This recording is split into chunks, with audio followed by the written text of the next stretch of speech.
Kareem's Biryani Paradise at Liberty and Catering Services, கோடம்பாக்கத்தின் அறுசுவை அடையாளம்.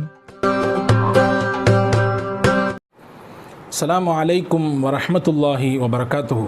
எல்லாம் வல்ல ஏக இறைவன் அல்லாஹுவின் சாந்தியும் சமாதானமும் நம்ம அனைவர்கள் மீதும் எப்பொழுதும் உண்டாகட்டுமாக என்ற பிரார்த்தனையோடு, அன்பான சகோதரர்களே, அருமை இஸ்லாமிய சொந்தங்களே, உறவுகளே, பிரார்த்தனை, துவா, இது ஒரு மூமினுடைய ஆயுதம்.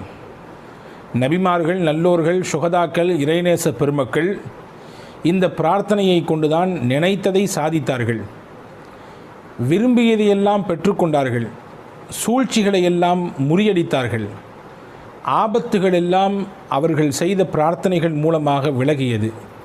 எல்லாவற்றுக்கும் மேலாக மனித மனங்களை கவருவதற்கு நல்லோர்கள், பெரியோர்கள், இறைநேசர்கள் பிரதானமாக பயன்படுத்திய ஒரு சாதனம் என்னவென்றால் அதிலே முக்கிய இடத்தில் இருக்கக்கூடியது பிரார்த்தனை.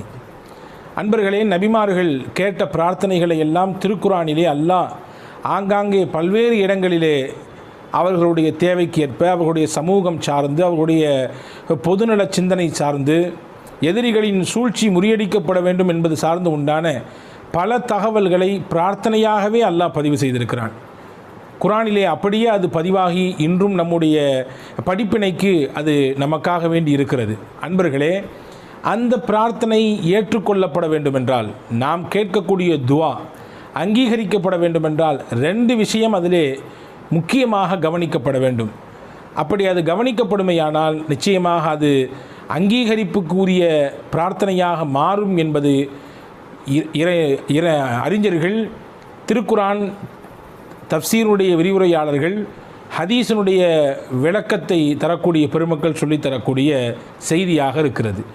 ஒன்று ஹம்து, பிரார்த்தனைக்கு முன்பு, துவாவிற்கு முன்பு அல்லாஹ்வை துதிப்பது, அல்லாஹ்வை புகழ்வது.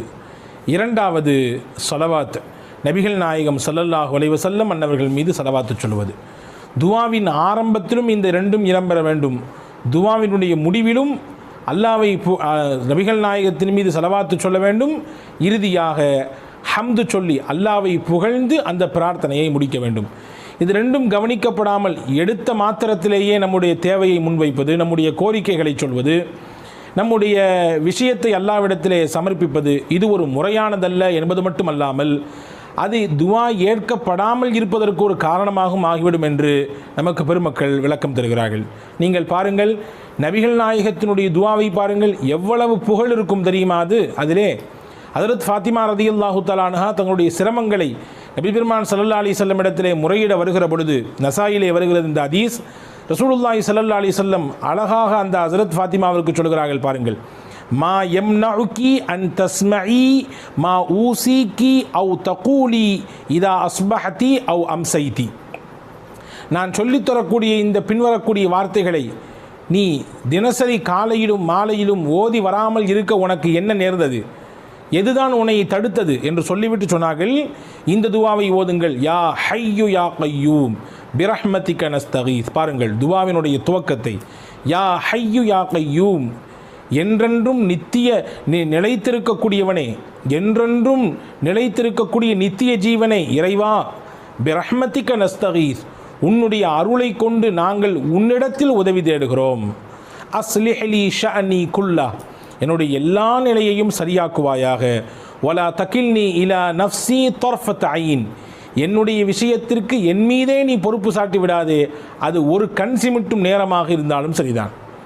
இங்கே கவனியுங்கள், சிரமம் வருகிற பொழுது அந்த சிரமத்திலிருந்து என்னை மீட்டெடுக்க வேண்டிய அந்த கடமையும் மீட்டெடுக்க வேண்டிய அந்த நிலை உனக்கு மட்டுமே சொந்தம். நீதான் என்னுடைய சிரமங்களிலிருந்து என்னை காக்க வேண்டும் என்ற அந்த பிரார்த்தனையை முன்வைப்பதற்கு முன்னால் நபிகள் ஹஜ்ரத் ஃபாத்திமாவிற்கு கற்றுத்தருகிறார்கள் ரலியல்லாஹு தஆலா அன்ஹா, அல்லாஹ்வை புகழுவதற்கு கற்றுத்தருகிறார்கள். யா ஹய்யு யா கய்யூம் பிரஹ்மதிக நஸ்தகீர், உன் அருளை கொண்டு உன்னிடத்தில் நான் உதவி தேடுகிறேன் என்று அல்லாஹ்வை புகழ்ந்து அதற்கடுத்து உன்னுடைய கோரிக்கையை வை என்பதை நபிகள் கற்றது. இதே மாதிரி ஏராளமான ஹதீஸுகளை, துவாக்களை நாம் சொல்ல முடியும். ஆக துவாவிற்கு முன்பு முக்கியமாக முஸ்லிம்கள் கவனிக்க வேண்டியது ஹம்து. அல்லாவை துதிக்காமல் அல்லாவை புகழாமல் நம்முடைய துவாவை துவங்கவே கூடாது.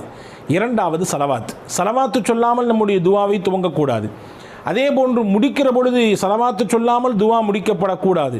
ஹம்து சொல்லாமல், அல்லாவை புகழாமல் நம்முடைய துவா முடிவு பெறக்கூடாது.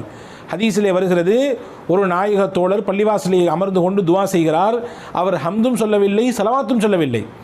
இதை கேட்ட ரசூல் ஸல்லல்லாஹு அலைஹி வஸல்லம் சொன்னார்கள், அஜலஹாதா, இவர் துவாவிலே வேகம் காட்டுகிறார், வேக வேகமாக தன்னுடைய கோரிக்கை அல்லாஹ்விடத்திலே சொல்கிறார் என்று சொல்லிவிட்டு ரசூலுல்லாஹ் சொன்னார்கள், இதா தஆ அஹதுக்கும் ஃபல்யப்தா பித்தஹ்மீதி ரப்பிஹி வஸ்ஸனாஇ அலைஹி ثم ليصلي على النبي صلى الله عليه وسلم ثم يدعو بما شاء.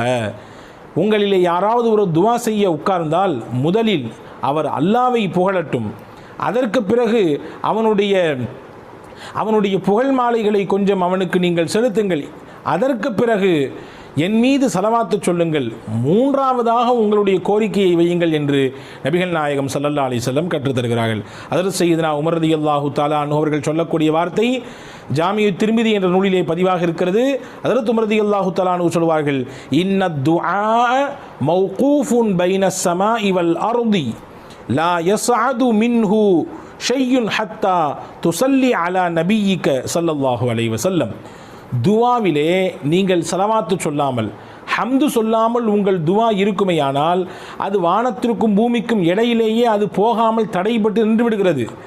எதுவரை அப்படியே நிற்கும் என்றால், நீங்கள் ஸலவாத்து சொல்லி நீங்கள் ஹம்து செய்தால்தான் அந்த துவா இறைவனின் சன்னிதானத்திற்கே உயர்த்தப்படும், அதுவரை உங்கள் துவா வான முகட்டிற்கு மேலே ஏறாது என்று ஹஜ்ரத் சய்யிதுனா உமர் ரலியல்லாஹு தஆலா அன்ஹு சொல்கிறார்கள். இந்த ஹதீஸையும் மேல் வாசித்து காட்டிய நான் அந்த கூறப்படுகிற அந்த ஹதீஸையும் வைத்து பெருமக்கள் சொல்கிறார்கள், துவா செய்வதற்கு நிபந்தனை அதிலே ஹம்தும் ஸலவாத்தும் இருக்க வேண்டும் என்பது கிடையாது. அதே நேரத்தில் அந்த துவா அங்கீகரிக்கப்பட வேண்டும் என்றால், அந்த துவா ஏற்றுக்கொள்ளப்பட வேண்டும் என்றால் நிச்சயமாக அதிலே இறைவனின் புகழ் இருக்க வேண்டும், இறைவனின் துதித்தல் இருக்க வேண்டும், இறை தூதர் முஹம்மது நபி ஸல்லல்லாஹு அலைஹி வஸல்லம் அன்னவர்கள் மீது ஸலவாத் இருக்க வேண்டும்.